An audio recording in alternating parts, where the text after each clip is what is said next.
பாஸ்கர் மதிவதனி. குரலில் குரல். பால் காமத்துப்பால் இயல் களவியல் அதிகாரம் புணர்ச்சி மகிழ்தல். குரல் எண் 1107.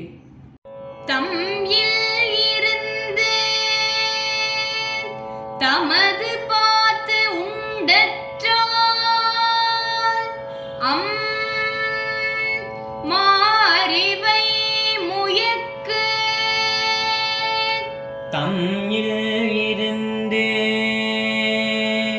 தமது பார்த்து உண்டற்றால்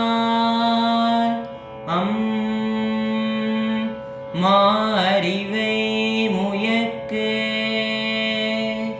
தம்யில் இருந்து தமது பார்த்து உண்டற்றால் மாறிவை முயக்கு. தன் வீட்டில் தான் இருந்து தான் உழைத்து பொருள் ஈட்டி பகுத்துண்டு தானும் உண்டால் கிடைக்கும் இன்பத்திற்கீடான இன்பத்தை தருகிறது இம்மானிரப் பெண்ணுடன் கூடியிருப்பது.